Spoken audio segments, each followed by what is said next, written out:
dancing in Jingle Bell Square in the frosty air.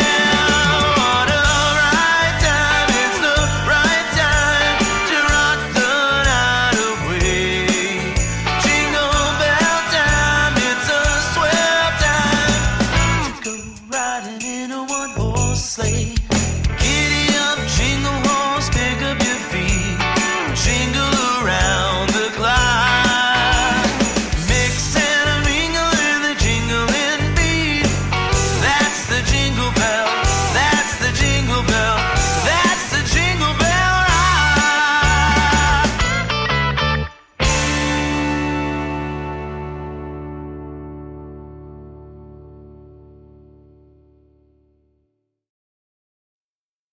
We are the ones who don't know what we're fighting for. Give us a gun and send us all off to war. We are the ones who grow up in violent homes. We are the ones who don't know what's right or wrong. I know.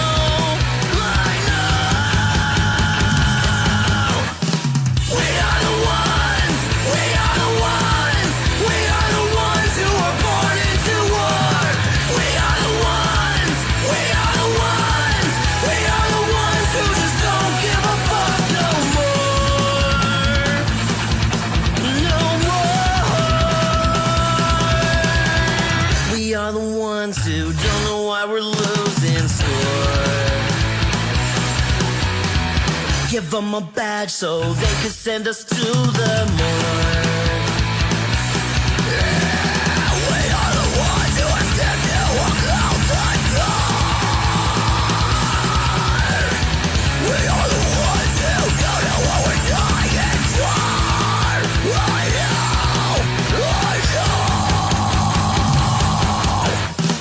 We are the ones, we are the ones, we are the ones who were born into war. We are the ones, we are the ones, we are the ones who just don't give a fuck now. We are the ones, we are the ones, we are the ones who were born into war. We are the ones, we are the ones, we are the ones who just don't give a fuck no more. No. Get off his fucking neck. Oh, that makes you know.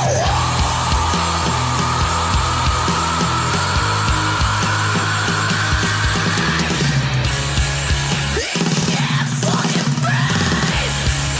Oh, that makes you know.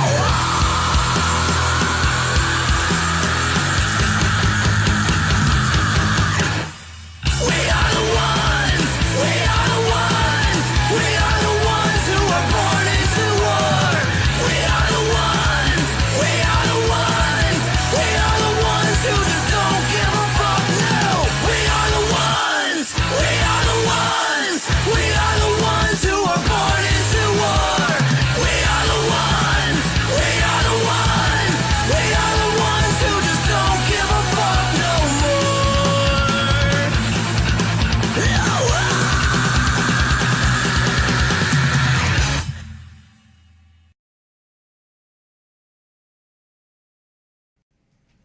Warning.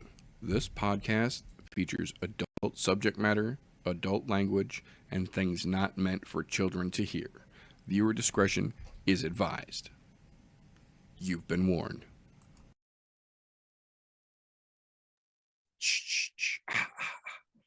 If it's Friday the 13th, you're tuned into the final I'm No Joe podcast of 2024.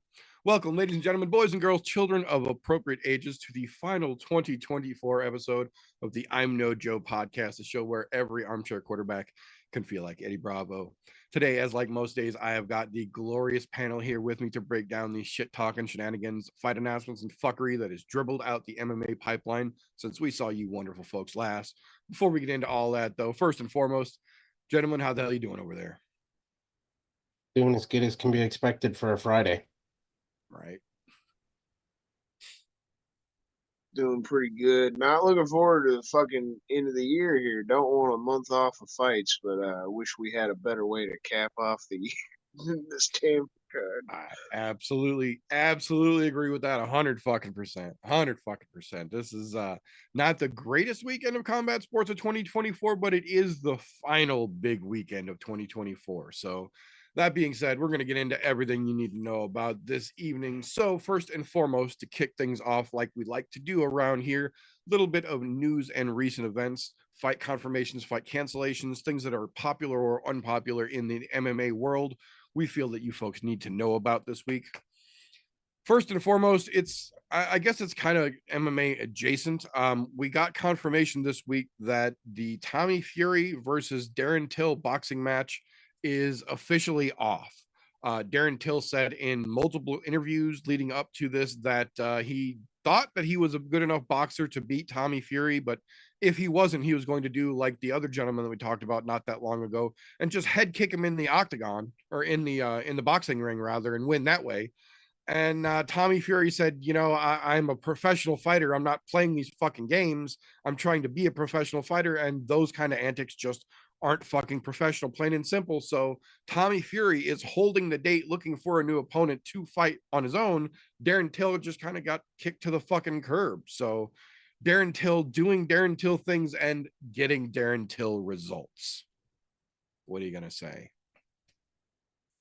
That being said, we've got a bucket load of very interesting fight announcements to run over for you here real quick. So we'll start with the first one that we got. Despite all the rumors, they are still putting out shows, and there will be a Bellator Dubai Championship Series card on January 25th, and they announced that it will be headlined by Vadim Nemkov versus Corey Anderson 2, this time at heavyweight. They fought the first time at light heavyweight. This time they're going up to heavyweight, and I don't know if that's enough of a fight to save that card, but they're going to need some help. They need some milk on that card for damn sure. That being said, we got a couple of interesting announcements here for UFC 312, which is going to be coming up February 8th from down in Sydney, Australia. The first one, it is officially confirmed. The Tafa swap has been completed again. Justin Tafa is officially fighting in Sydney on UFC 312 versus Taliesin Teixeira. Interesting matchup here to see what Justin actually has, because Taliesin looks kind of interesting for a heavyweight. The next one, the ladies' side of things, Weili Zhang will be taking on Tatiana Suarez for the belt on that 312 card, presumably in the co-main event. And then the main event for UFC 312 in Sydney, Australia, is going to be the rematch, Dricus du Plessis versus Sean Strickland 2. I'm guessing that got put on the Sydney card because they want to get that fight done and out of the way as soon as possible, because most of the fights they've announced, aside from the Justin Tafa fight, obviously, have absolutely no ties whatsoever to fucking Zealandia and the fucking Oceanic region in general over there. But they are stacking some interesting fights on 312, so I'll give them that. That being said, this week they announced during the broadcast last week and have confirmed this week, February 22nd will be UFC Seattle, the first time they have been back there in a number of fucking years. And the first fight that they have announced for that card is going to be Curtis Blades versus Rizvan Kuniev. Not necessarily the biggest of names, but, okay. Put a Chicago guy versus a Dagestani guy in Seattle, go Dana. Great match work. That being said, 313 will be March 8th from the T-Mobile Arena in Las Vegas. They have announced the first fight for that card, and that will be Amanda Lemos versus Yasmin Lucindo. That I am actually interested in. That is a very good fight. Love that it's going on the pay-per-view. Probably going to end up on the prelims because that's how they do, but still a damn good fight, and they're starting to stack out March pay-per-view cards, so they are looking forward a little bit at least. Then we got a couple of announcements here for the UFC quote-unquote Power London card that's going to be taking place March 22nd. The first one, Jan Blachowicz versus Carlos Ulberg. Give or take, could be interesting. Marcin Tybura versus undefeated Mick Parkin, who's from London. That one could be very fucking interesting. And then the one that everyone kind of was just waiting for, Meatball Molly versus Estela Nunez. London is not shaping up to be the most exciting, but they are putting some locals on there, so we'll see how that shakes loose. Last couple of bits of news here real quick this week. The Global Fight League, GFL, has officially announced its formation and plans to start its season in April of 2025, made up of several teams from around the globe, each team having 2 fighters from each weight class, competing in a tournament style globally, where fighters will travel across the globe to compete literal Street Fighter style. Interesting concept. This exact same concept was announced under a different name by the same owner a couple of years ago on the Ariel Helwani show. This is apparently same owner, new company, but this one is actually already got the wheels in motion. The first show will be in April. Everything's good to go. The only interesting thing, and I didn't put this here in the graphics or anything, I dropped the link to the story in the I'm No Joe Discord server if you want to go check it out. Look at the list of names that they have got. They have signed, I want to say, like 75 fighters already, 75 or 80 fighters already, with I think literally a dozen and a half of them being ex-UFC fighters. The interesting thing is that there is also, I believe, either 2 or 3 different fighters who have signed on to compete with Global Fight League, who are active participants in the UFC antitrust lawsuit, one of them being Vanderlei Silva, who is claiming in the antitrust lawsuit that he is suffering brain damage from his time competing in the UFC. And then turned around and signed. Go look at the roster. It's in the Discord server, link down below. You'll scratch your head at most of the names on that, especially if you've been following some of the craziness going on in the Russian combat sports this week. Oof is a big word. Yeah. That being said, interesting news coming from the UFC side of things this week. Ilia Topuria has said that he is ready to move up to 155 pounds and wants Charles Oliveira as his first opponent, saying that if he beats Charles Oliveira, that will show that he's ready for a title fight, because he has already cleaned out the 145-pound division with 1 title defense against Max Holloway. Dana, to his credit, has been asked about it twice this week and has refused to comment on it. He said he's just going to talk to Ilya and see what's actually going on. But if this is actually what Ilya wants, this is actually good for the featherweight division. I don't know if it's going to be so good for Ilya, but this would be good for the featherweight division, because essentially that means that the next fight to be made for the vacant belt would be Diego Lopez versus Alexander Volkanovski, which is a fight they've been trying to make for 6 months now. Everyone, including both fighters and all of the fans, want to see that fight. So if Ilya wants to move up, take your happy ass on up to 55, let go of the fucking belt, let Diego and Alex fight for the fucking featherweight belt like they should, and then we'll see how you and Chucky Olive shake out at lightweight. Because that makes so much sense. It's never going to work that way, but in an ideal world, that's what we'd be dealing with in a couple of months here. We'll see how things actually shake loose.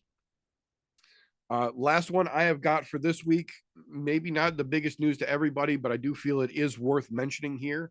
At the age of 29, Jack Shore has decided that he has come to a point in his life where being a professional fighter is no longer in his best interest. And he promised himself that when he was no longer mentally in it, he was not going to keep doing it, because he doesn't want to end up like one of those guys. Obviously, at 29, he clearly hasn't even hit his physical peak yet, but if mentally he is checked out, I can do nothing but applaud Jack Shore for having the self-awareness and the foresight of his own fucking life to decide that it's time for me to step away before I don't have a choice to step away. We would always rather see fighters hang it up when they can still sign their name legibly and tie their own fucking shoes. I have no doubt in my mind that Jack Shore has all the capability in the world to make sure that he will be taken care of for the rest of his life, whatever he decides to do after this. But I actually definitely applaud him for deciding to have now be the time that he's going to hang it up under the circumstance that he gets to choose. So tip of the cap and a fucking clap a hoe to Jack Shore. It's sad to see you go, but under the circumstances, I am absolutely glad to see him make his own fucking decision and take control of his own life in this way. That being said, that's what I've got for news this week. You boys got anything I might have missed? No, that's about it. I'm glad you mentioned that fucking Fight League nonsense. To see in that roster is fucking ridiculous. It reminds me of how we always threw the idea around of the Grandpa Fight League.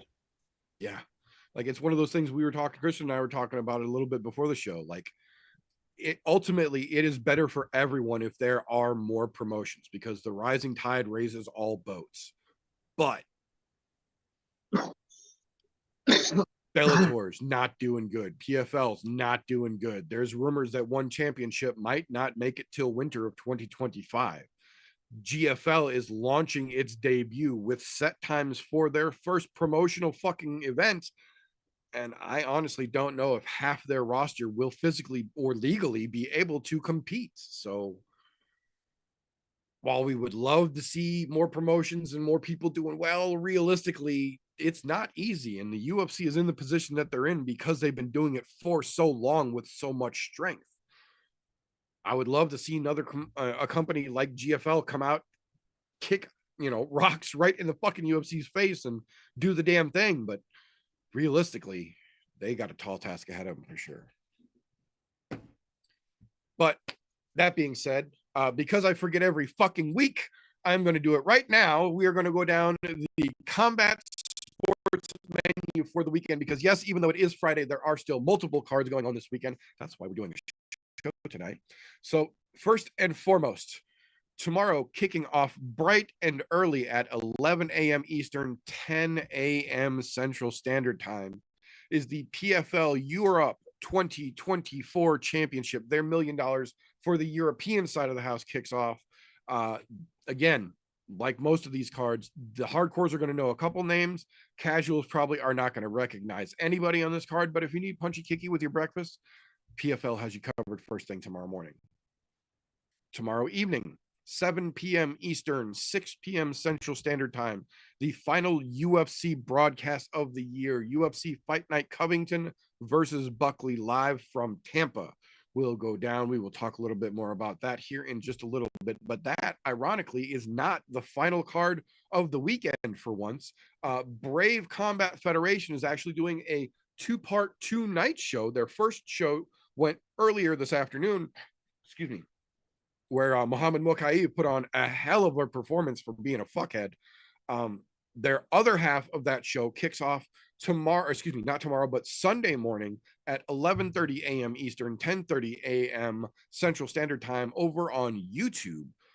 This is one of those, ironically, there are a couple names that the casuals will recognize. The hardcores will know about half the card here, but again, if you need punchy kicky with your mimosas for Sunday, Brave Combat Federation has you covered. That being said, that will bring us to the point here in most podcasts where if you've been watching combat sports for a while, like some of us have, you start to learn what you like and when it comes on and how to watch it. And you develop these metaphorical blinders, if you will. You start to lose the punchy kicky forest for the trees. Luckily for us here on the ImNoJo podcast, we've got a young fella out there diligently and ever so gently fingering the pulse of the MMA world to help keep us abreast of all the names that are going to be names before they are names in a little segment we call Slows, Cans, and Contenders. Appreciate you, brother. Try to run through my shit a little fast here and let you boys give your shit. You throw the majority of this shit in the trash, but a lot of the Pierre Rodriguez, Colby Covington, fucking Manel Kopp, all George Tokos, all that shit. You throw all those motherfuckers away. They're all shitty human beings and shitty fighters. Michael Johnson, sadly, you gotta throw him in the trash too. As much as I like him, dude's always been back and forth his whole career. He's at that point, probably at the end. I got two contenders, two Schrodinger's contenders, Miranda Maverick and Adrian Yanez. I feel like both of them still have that potential, but at the same, Miranda's 3-fight win streak at this point. And Adrian, he got the win in the last fight, but got knocked out twice before that, where he had won 9 fights in a row. We thought the kid was fucking about to blast off the moon and gets blasted a couple times. Can he get back on his feet and start stringing shit together and have a chance at it again? We'll see. And the same for Miranda. Can she continue fucking show that she's still actually got a chance to become a contender? The actual contenders I'm looking forward to, though, this weekend, a few shining lights. Navajo Sterling, that New Zealander. The kid's pretty fucking exciting. He had a fantastic knockout on the Contender Series. I feel like this is going to be a little bit of an easy fight for him this weekend. Good way to make a debut. We could use a few nice moments, get some finishes there. Might be one to look forward to. Bruno Silva, another guy I look forward to. Going to work his way up the rankings after beating the shit out of Manel Cop this weekend. I saw on Tapology a lot of people are going for Cop, and that surprised the fuck out of me. I don't think the dude's that good. He's never really been that good. Bruno Silva's been on a little bit of a tear, beating Tyson Nam and Cody Durden in his last couple of fights. Those dudes aren't bad fighters at all, even if they're not really ranked fighters. We'll see how Silva fucking does. Ramon Tavares, we'll see how that kid does fucking survive and drive-by shootings outside the octagon. So I'm not too worried about how he fares against Davey Grant. Davey's a tough motherfucker. He's getting old, but dude's a veteran, and that's probably going to be one of those scrappy fights, one I'm looking forward to. Daniel Marcos, still undefeated, 16-0. Beats Adrian Yanez. That's a good fucking name. Like I said, that's where Yanez kind of on the fence. Going to be a little bit of a tough matchup for him this weekend. Padilla and Woodson, it's a fight I'm looking forward to. We'll see which one of those younger guys comes out on top. See if Woodson can really show us something against a guy that's probably going to stand and strike with him that's also really tall, really lanky. It might be a challenging fight for him. Woodson's shown kind of his ceiling. I don't necessarily feel that he's a full contender. We'll see if he can surprise us. Buckley, hope he gets it done, man. Dude's been putting his foot in his mouth, but he's from Missouri. You got to root for the Missouri boys, and this is his opportunity.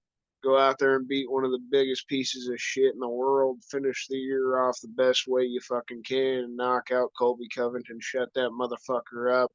Give him a reason to hopefully retire, and then put his ass in a position to maybe get a top 5 fight. Finally put himself in a serious spot.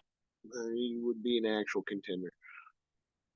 Like to hear what you boys got. Like I said, there's not a lot of fucking shining light. There's a little bit of a turd, but I'm hoping shit works out good. We wind up seeing some decent shit this weekend. Optimistic. I'm pretty sure the vast majority of this card is one big turd.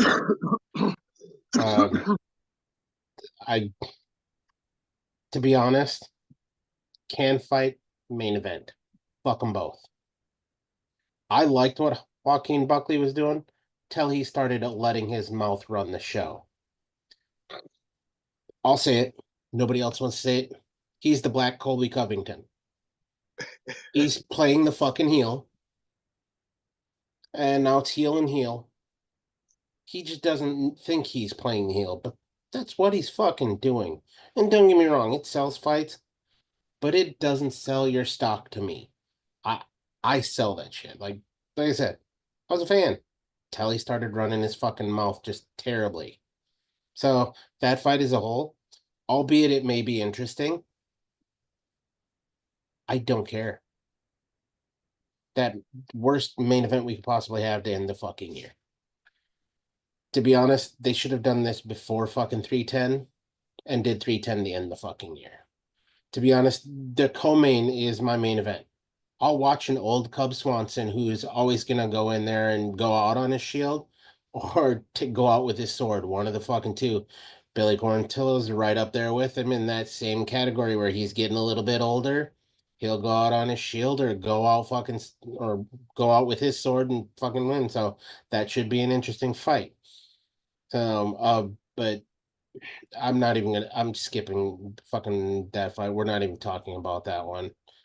I'm wondering if Victor Petrino is going to shit the bed, because I have this weird gut feeling that he's going to do something to fuck it up. I do agree 100% now, Sterling. I'm very much looking forward to him. He's shown a lot of potential, and to be honest, the light heavyweights could use a little bit more fucking potential. Between the light heavyweights and the heavyweight division, they're getting kind of stagnant and fucking boring. Especially the heavyweight, because somebody wouldn't defend their fucking title and ran and ran and ran. But that could all be changed. Michael Johnson, unfortunately, old and busted, gotta go in the can. But so does Otman Nizatar. Busted. Fuck them both. Jakar Close, fucking can. Joel Alvarez, still a fucking can. Sean Woodson, I can't even call him a Schrodinger's contender. He's just kind of fucking there. He's not really great. He's never shown anything to me that says, oh, I have a fuck ton of potential. He does just enough to be good enough to get into the UFC. That's it. Fernando Padilla, I don't think there's much there either. I am looking forward to seeing what happens with Miranda Maverick, because she's been kind of hot or cold. There's no fucking happy medium with her. Granted, she's been on a hot streak with the last three. Maybe this will get her back into another spot where she gets to get somebody back up in the top 15, not top 10, whatever. So, I mean, granted, to her credit, the losses she's had have been to fucking Macy Barber, fucking people who have fought for the fucking title, basically. The top tier people. So it's not that she's bad. She just hasn't been able to perform when the lights are brightest. So hopefully this will be an easy walkthrough with Jamie Lynn Horth, but we'll see. I agree with Christian on this. Got to throw into the Schrodinger's contender, because there's days she looks fantastic, other days she looks like shit. The only other one that I can say on the card that I might get slightly excited about is Miles Johns, because that dude likes to have non-boring fights. He just fucking makes things interesting. I'm not saying he's going to win, because he's getting a little long in the tooth too, but at least he makes them interesting.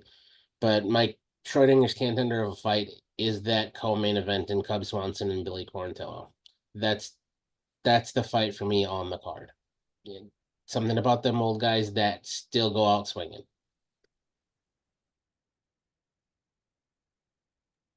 Yeah, I agree with the vast majority of this. Christian and I were talking about this a little bit before the show. This is literally the definition of a contractual obligation card. This is the final card of the year, and these fights had to be put somewhere, and there were no other options for the vast majority of this whole fucking card, top to bottom. I know it might not be the most popular opinion, but especially considering we now know that Shavkat went into last week with a torn MCL and still fucking beat Ian Gary for 25 goddamn minutes without his wrestling.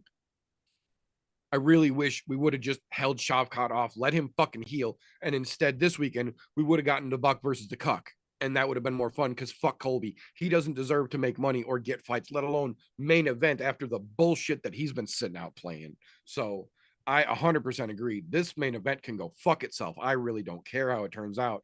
New Mansa has put his foot in his mouth more than his wins have done in terms of his career. So he has pushed himself backwards more than he has catapulted himself forwards with his fucking actions by saying stupid shit after stupid shit after stupid shit. And like TJ said, not even realizing that he is embracing the fucking heel role that he's openly mocking Colby for doing. Like, you're doing the same thing. It's that Office meme. Like, they're the same thing. Like, that's it.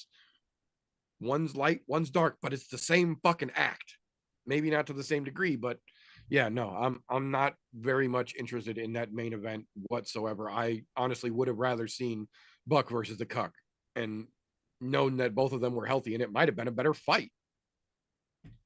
That being said, that fucking co-main event is the one. Like I told Christian about this while we were waiting for TJ. This is the fight I'm the most interested in on this card. I love Cub Swanson, but at this point, either he's got enough to still keep going, or this is going to show us that probably Cub's going to retire tomorrow night.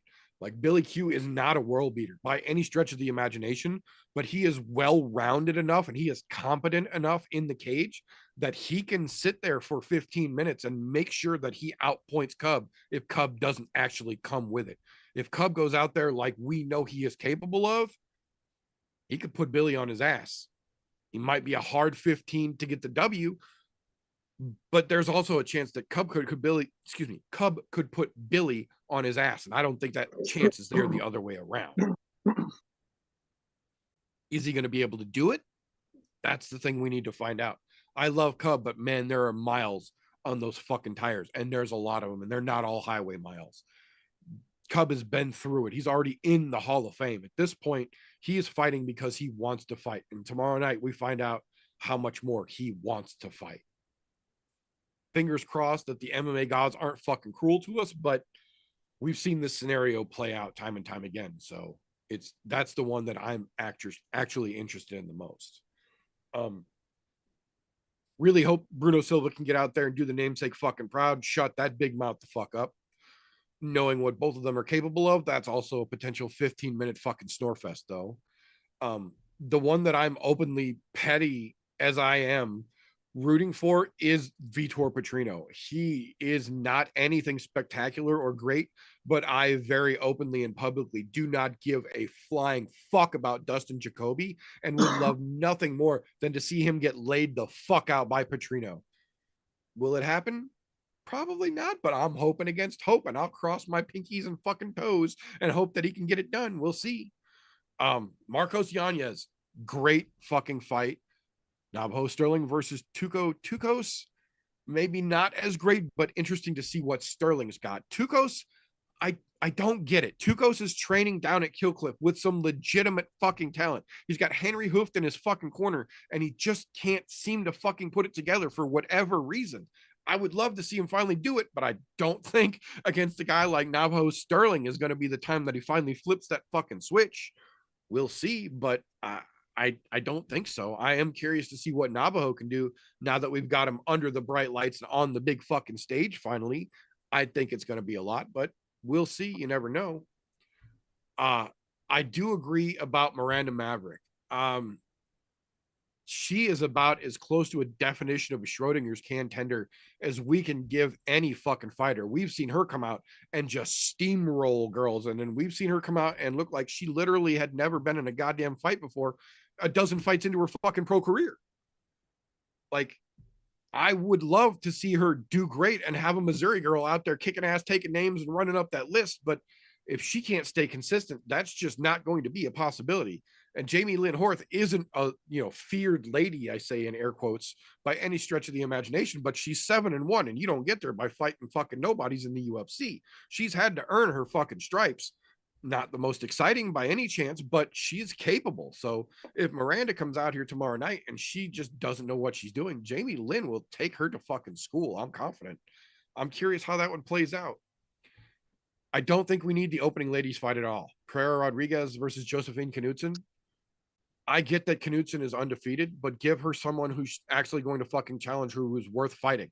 And don't let her open the last fucking card of the year against someone else who's also not from that region. Like, put her somewhere where you can showcase the fact that she's a fucking undefeated Swedish fucking women's mixed martial artist. Don't give her a fucking known cheater who no one gives a fuck whether she gets her ass beat or not to open a boring card that half the people in the country aren't even going to fucking watch. Like, this is a struggle for hardcore fans for sure. Like, the casuals is going to be a slog. I'm not even going to try and sugarcoat it. This is going to be a slog to get your casual buddies to sit down and watch this whole fucking card through, because even us hardcores strain and have to squint to make this one look really good. Like we said, there are plenty on here to keep you interested, but This is a tough one to try and sell newbies on. I'll put it that way.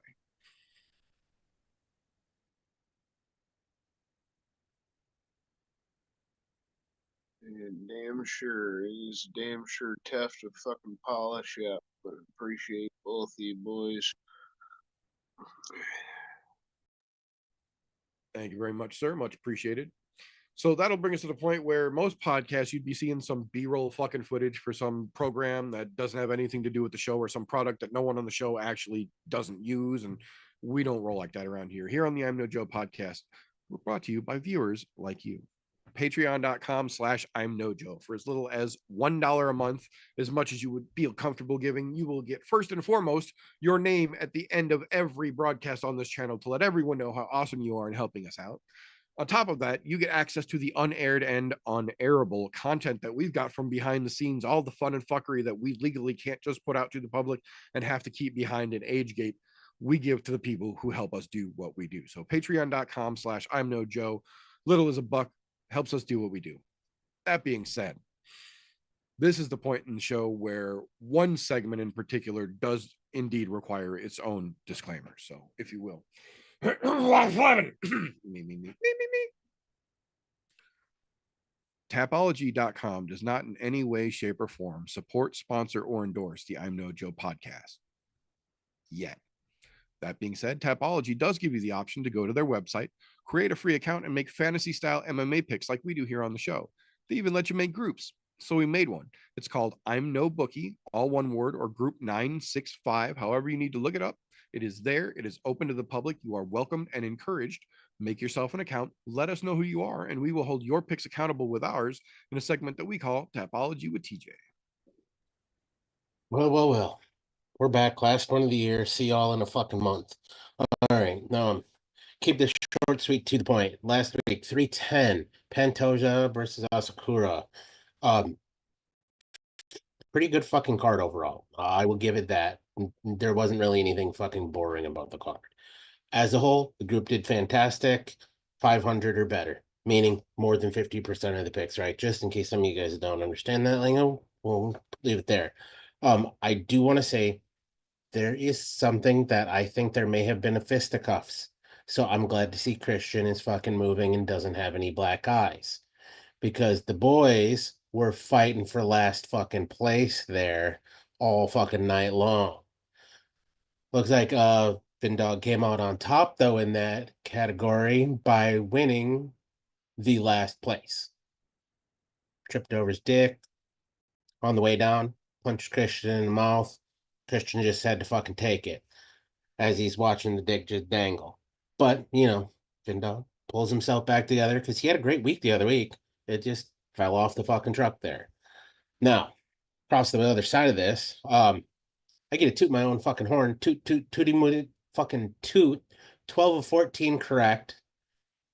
715 points. Now, unfortunately, I picked a lot of fucking what I'll say were going to be decisions, and there was less decisions than I thought there was going to be.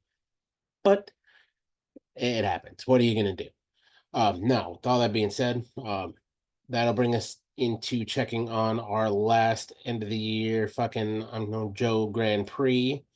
If Tapology wants to work with me, but apparently, oh, there we go. Donna still sitting in that top fucking spot because she did take second place this week with 600 and some odd points. She's sitting at 33-30.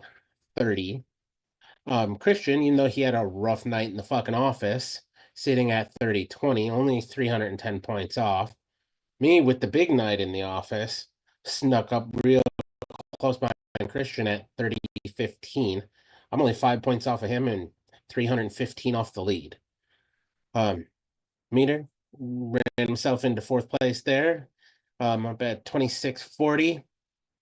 Don sneaks by Vindog into fifth place at 26-50 or 26-05, excuse me. And because Vindog had a rough week, he's at 25-20, rounding out the bottom there. We still one. Huh? You did miss one for last week's results, though. What did I miss? The actual winner for last week. Did I fucking miss something in there? Yes, sir. You did very well with 715.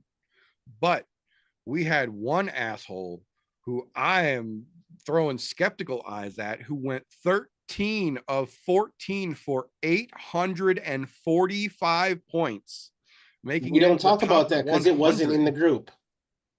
That was in the competition. That was in the tournament. That was his tournament pick. Yeah, but it His was regular group did like shit, but his Yeah. tournament picks were in the fucking top for the site. Yeah, we don't talk about that, Don. Your score doesn't count unless it's in the fucking group. That's the one that was in the group, was the good one. Yeah. Yeah. He, no, yeah, he needs to have it in the group. He's got to use the River Tour 2 account, not the River Tour account. Unfortunately, because he's so inept at technology, he has a hard time switching between phone and PC. So he has two individual accounts. He just puts them both in. And I don't know why he just doesn't do that at the same time. So that way they're the exact same picks. Because, had he done that, he would have won this week. But he doesn't get those fucking points. Also, those do not go over to the end of year fucking run there. Which also, just as a reminder, this is gonna go past end of year a little bit. Because the last fight card we're gonna be doing is going to be UFC 312. So we still have 5 fucking events coming up. The leaderboard can change a lot in 5 events, especially as some people shit the bed or have a really good string of picks for the next couple of weeks. So if you want to, you can come over and join us. It is free. I know you motherfuckers like free because you're sitting here listening to us. You may not be watching live, so you don't have to see the ugly mugs, but you're listening for fucking free. Go over to Tapology, create an account, join ImNoBookie or Group 965, and come get some of this. You can catch hands. They're fucking free. Plus side, because they're virtual hands, they're not going to hurt. The only thing that's going to hurt is your pride. That's it. But yes, come on over. We'll tell you when you do good. We'll tell you when you do fucking miserable. We'll tell you when you roll over your dick with a fucking steamroller too. Or if you were cheating off your neighbor's homework. No. But that's all we got for this. We'll see how this coming week plays out, which we will go over in 4 fucking weeks or something like that. 3.5, 4 weeks. I forget what the fuck it is. But it's quite a ways off there. So we'll hop right into the last little bit of this, which is gonna be our wonderful fucking UFC fight night odds. Now, just a disclaimer, as always, I am using the Bet MGM odds. Okay, Bet MGM. So your odds, depending on where you look, they may be different. Overall, there is a lot of coin flips, but there's quite a few. I won't call them super wide, but wider on the card. So we'll cover those here. One of them being somebody we all talked about today, Miranda Maverick and Jamie Lynn Horth.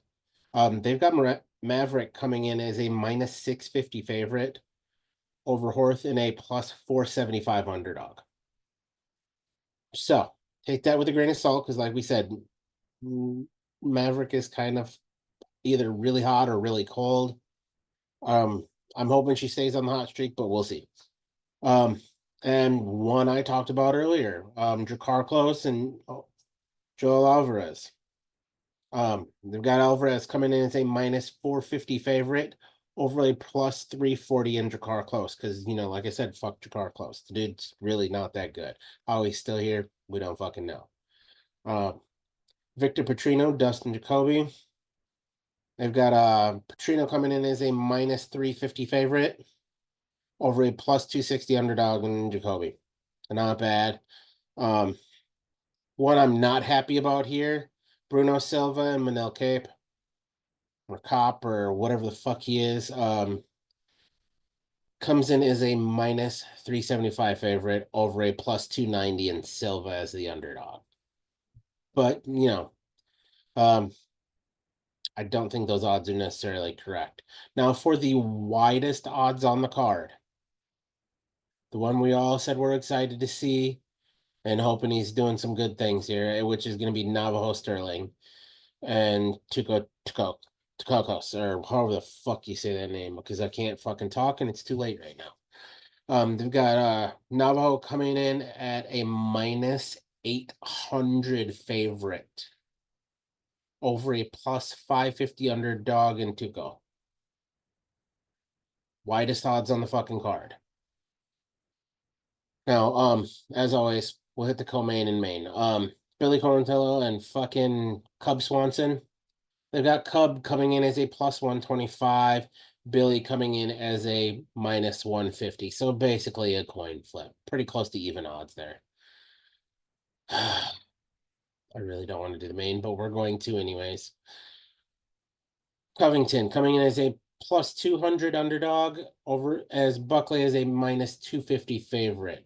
Either way, nobody fucking wins. So do with that what you will.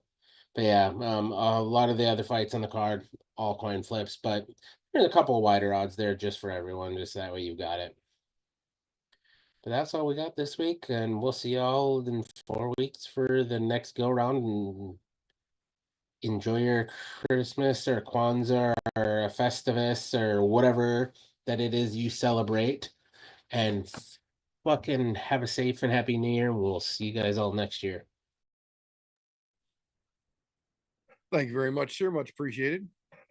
That being said, like TJ mentioned, we will see you all again in 2025 for the next regular I'm No Joe show. But for those of you who are listening to this, you're going to be extra confused if you're only getting the all audio version, because we will be back next Thursday for our end of 2024 best of show. Regular times, just going to be a short one, just running down a couple categories, the best things that happened in 2024 that you all need to know about.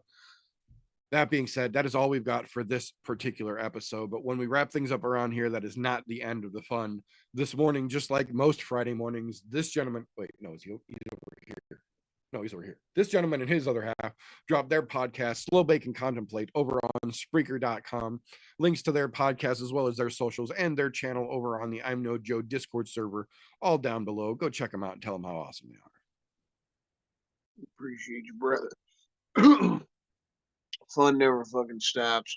Every fucking week around Wednesday at 9:30, about the same time on Wednesdays. You know, Hump Day is always the best fucking day of the week. You got to tune in, Brother Golf T Vape's YouTube channel.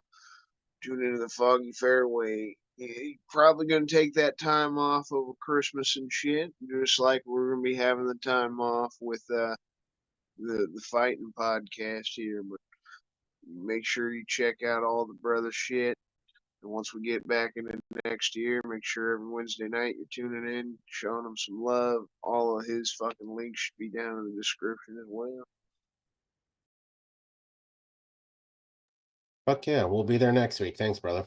I'll be there next week, but then we are taking the Christmas off because I think that falls on a Wednesday, which, family time, holidays, that's how that works.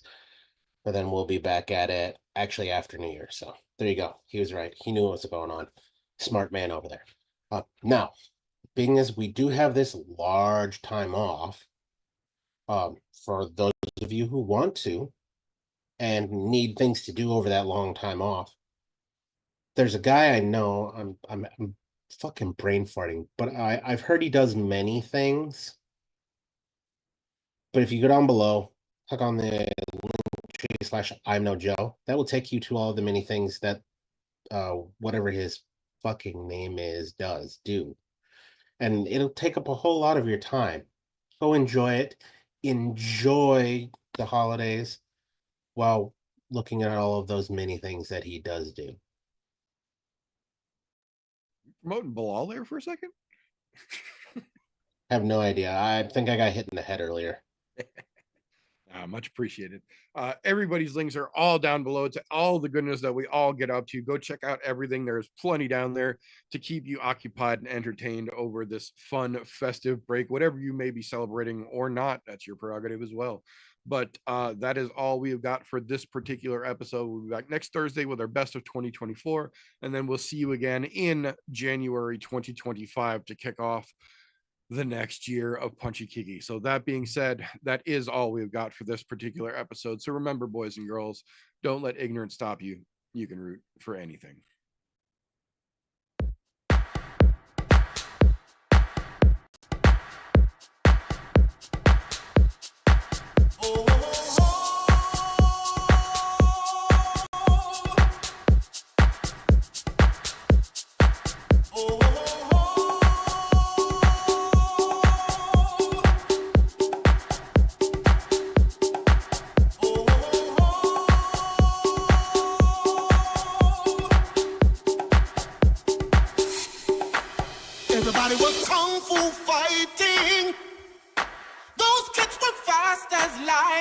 lightning. In fact, it was a little bit frightening. How do I say goodbye to what we had? The good times.